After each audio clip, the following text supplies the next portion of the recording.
Allez, bienvenue à tous les étudiants et toutes les étudiantes qui nous regardent et qui veulent s'intéresser de plus près à une carrière à l'international. Nous sommes sur le campus de GEM. Je suis Joachim Pinto, je suis accompagné de mon acolyte Arnaud Sévigné. Et nous sommes reçus sur ce magnifique campus de Grenoble par Amanda Puy-de-Basque. Est-ce que vous auriez l'amabilité, Amanda, de vous présenter pour les téléspectateurs qui nous regardent, s'il vous plaît? Tout à fait. Donc, bonjour, Amanda Puy-de-Basque, comme vous l'avez dit, professeur ici à GEM, donc professeur associé et Director of International Affairs au CIA. Alors, qu'est-ce que c'est le CIA? C'est le Centre des affaires internationales, là où nous occupons de tout ce qui est mobilité in et out. Et je vous expliquerai après. Parfait, j'allais le faire, mais du coup, vous m'avez enlevé une épine du pied. On va embrayer directement avec le sommaire. Le sommaire, qu'est-ce que c'est de cette vidéo? Viser une carrière internationale. D'abord, ça va être l'importance de l'international que vous accordez à GEM. On va y revenir. L'international fait partie de l'ADN de GEM et donc c'est vraiment dans l'identité de l'école. Ensuite, on va embrayer sur le plan académique, professionnel et associatif pour vous montrer toutes les opportunités que vous aurez sur le plan international pour mener à bien une carrière à l'international. On va embrayer tout de suite avec la première partie, jingle.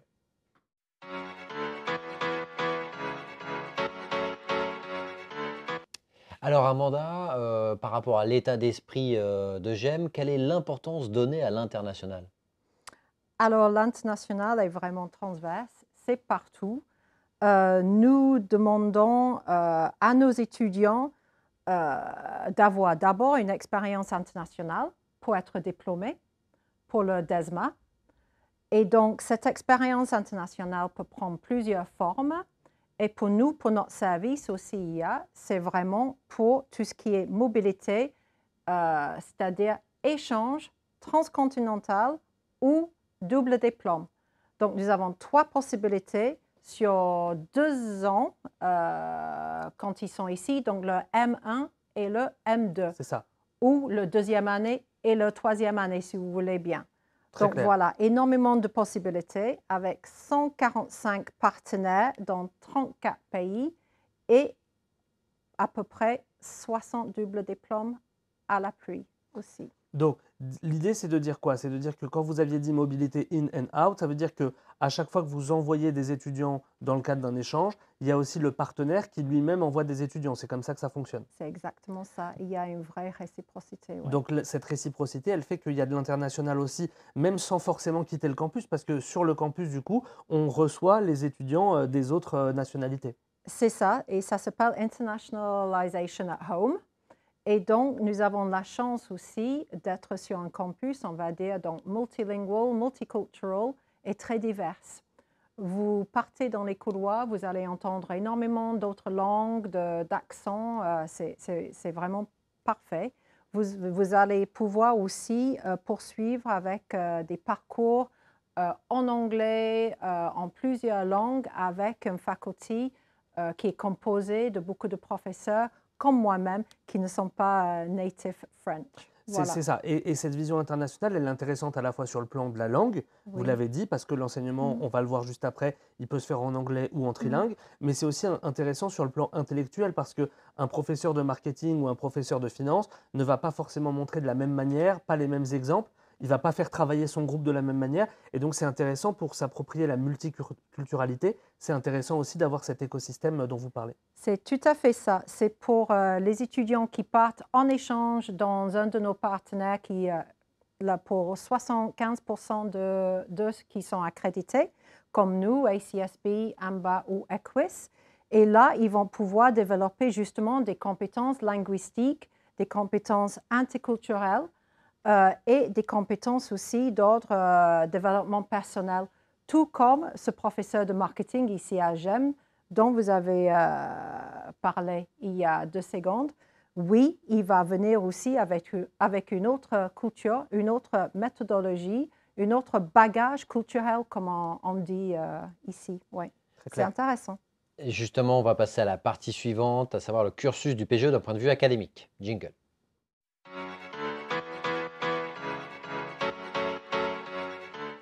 Alors Amanda, lorsqu'on intègre le PGE en première année, c'est-à-dire en licence 3, on a le choix entre différents parcours orientés vers l'international.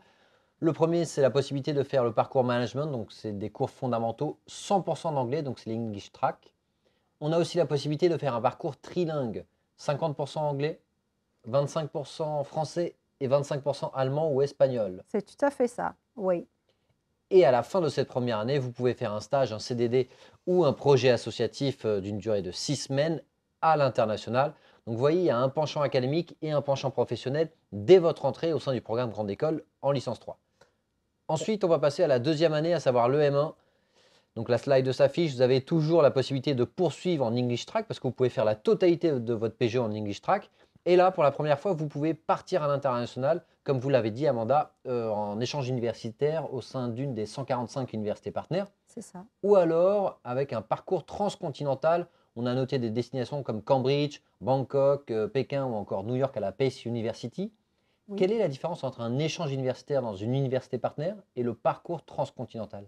Alors, merci pour cette question. Un échange, ça veut dire, comme vous avez déjà dit, une vraie réciprocité entre nous et le partenaire. Donc, c'est vraiment un contrat, peut-être pour 1 ou 2 étudiants qu'on envoie ou on reçoit en échange par an. Et donc, nos étudiants sur place sont vraiment immersés dans la culture donc du pays. Et aussi, ils ont des cours donnés par des professeurs, donc avec une autre méthodologie à l'étranger, chez nos partenaires. Et c'est très bien pour travailler tout ce qui est autonomie, indépendance, et bien sûr, on va parler des réseaux après.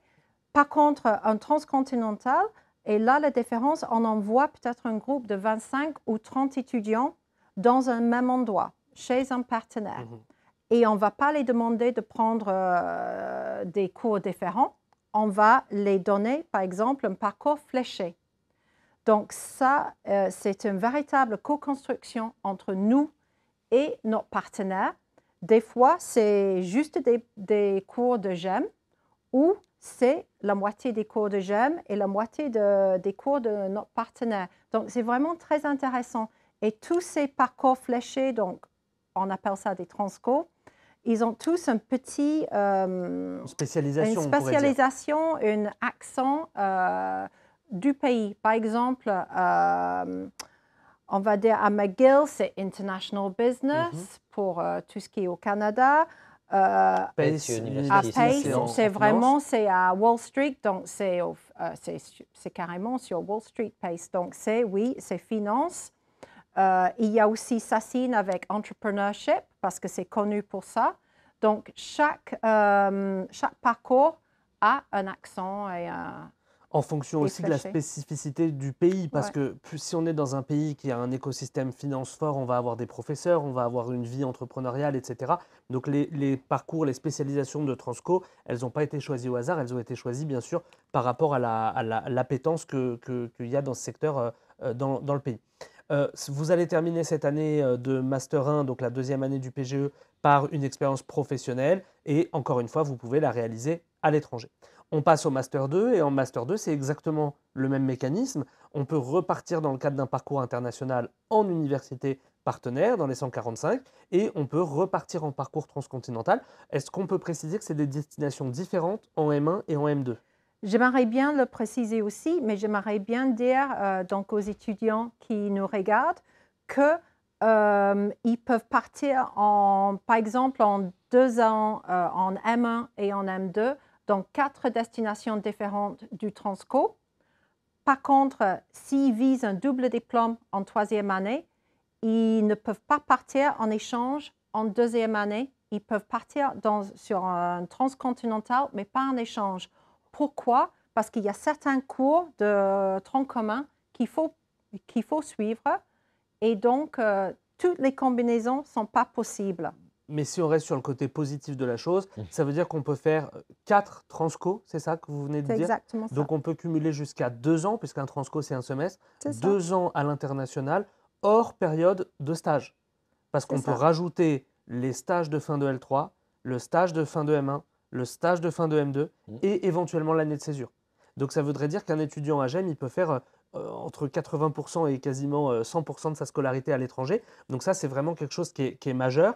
Et vous venez de parler des doubles diplômes, peut-être un petit mot dessus. 16 J'aimerais doubles bien. diplômes internationaux, 60 J'aimerais bien. places. Donc, 60 places. Donc, en fait, encore mieux que de combiner 2 ans de transco, nos étudiants peuvent faire une année entière en deuxième année de transcontinental, premier semestre par exemple à Cambridge, deuxième semestre par exemple à Pace, et après en troisième année partir en double diplôme. Par exemple, nous avons des doubles diplômes à McGill, à Georgia Tech, vraiment partout dans le monde. Donc, ils peuvent avoir le diplôme de GEM, le DESMA, et un diplôme d'un autre de nos partenaires qui est très réputé et très accrédité comme nous. C'est vraiment très bien pour l'employabilité de nos étudiants. Et quelle chance qu'ils ont. Le but n'étant pas d'empiler les diplômes, mais le but étant de se construire une crédibilité sur le marché du travail local. Si on a un diplôme américain ou canadien, comme vous venez de citer, bah, on va être reconnu comme tel sur le marché local. Et on va voir tout à l'heure dans la partie professionnelle que vous avez une grosse part de vos diplômés qui ont un lien avec l'international. Donc ça, c'est quelque chose qui est intéressant en termes de construction de l'employabilité. C'est exactement ça. Juste Arnaud, un tout petit mot. Tous les étudiants qui ont rempli les critères académiques, c'est-à-dire il faut un TOEFL ou un IELTS, c'est ça? Alors, oui, ils peuvent partir dans un pays, on va dire, anglophone ou sur un cursus qui est en anglais. Par contre, il ne faut pas oublier les LV2. Ils peuvent aussi partir donc, dans le LV2. Donc, s'il y a un étudiant qui fait LV2 espagnol, ils peuvent partir dans un pays d'Espagne ou en Amérique du Sud. Voilà, le poursuivre. Et là, ils n'ont pas besoin, dans 100% des cas, de leur anglais non plus. Donc, ce n'est pas seulement l'anglais. Hein. Même si je suis britannique et j'essaie de le pousser, mais il ne faut pas oublier les LV2 de nos étudiants et nous avons des échanges. Donc, chaque LV2, donc italien, portugais, allemand espagnol. et espagnol, etc. C'est l'occasion de reparler du parcours trilingue qu'on évoquait au début. La LV2, vous allez en refaire en première année. Il y a même un oral de LV2 pour l'entrée. Donc, ça montre bien l'importance des langues et plus généralement de l'international à GEM. Allez, on va passer à la partie suivante, jingle.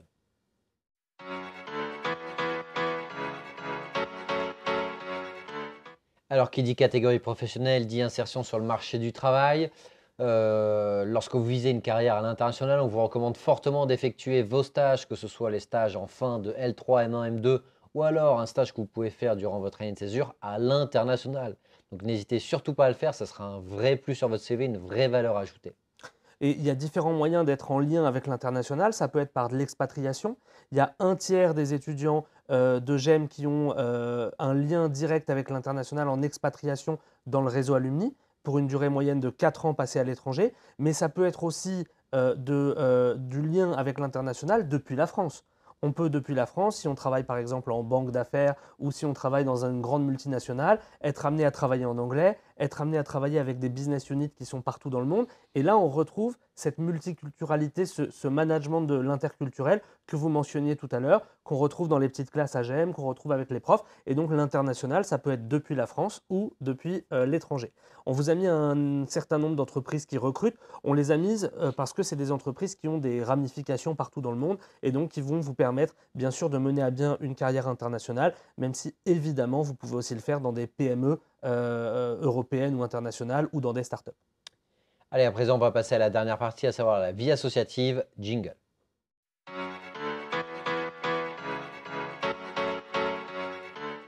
Alors, parmi les 22 associations AGM, on en a sélectionné 3 qui sont très orientées vers l'international. La première qui est GEMONU, qui a pour objectif de décrypter la géopolitique et les relations internationales. Ensuite, il y a Aloha qui est spécialisé dans l'accueil des étudiants internationaux, ce que vous avez appelé la mobilité IN tout à l'heure. Il y a une mobilité IN académique et Aloha s'occupe de la mobilité IN associative. Et enfin, vous avez SOS, Savoir Oser la Solidarité, qui est une association humanitaire qui vous permet d'aider des personnes défavorisées à l'étranger dans le cadre de missions internationales. Amanda, cette vidéo touche à sa fin. On va vous demander un exercice un petit peu particulier, à savoir donner un dernier mot d'encouragement pour les candidates et les candidats qui nous regardent, de ne pas s'auto-censurer, mais vraiment de donner envie aux candidats de vous rejoindre pour partir ensuite à l'international. grâce à vos accords de double diplôme, parcours transco, etc. Juste pour conclure, j'aimerais bien parler, bien sûr, des compétences donc, au niveau personnel que nos étudiants peuvent acquérir à l'international. Donc, créer un véritable réseau et l'utiliser aussi, bien sûr, quand il revient ici à Grenoble et pour l'international. Ça crée des énormes opportunités pour nos futurs étudiants. Donc, il ne faut pas l'oublier. Voilà. Parfait, vous avez bien fait de le rappeler et ça fait le lien avec les différentes parties qu'on a eues. On a parlé de l'académique avec des professeurs et des camarades qui sont internationaux, donc on manage l'interculturel. On a parlé des expériences professionnelles à l'international, donc pareil. On a parlé des échanges à l'international, donc pareil. Et de la vie associative, exactement le même mécanisme. Donc vous allez apprendre tout au long de votre scolarité à manager l'interculturel, à développer votre personal branding, à vous marketer, à développer vos réseaux. Et on espère que cette vidéo vous a donné envie de mener une carrière à l'international, particulièrement à GEM. On a tourné plein d'autres vidéos aujourd'hui sur d'autres secteurs, sur la finance, sur la RSE et plus généralement sur le PGE et les 7 raisons de rejoindre GEM. Donc n'hésitez pas à aller consulter les vidéos sur notre chaîne. Salut à tous. Salut!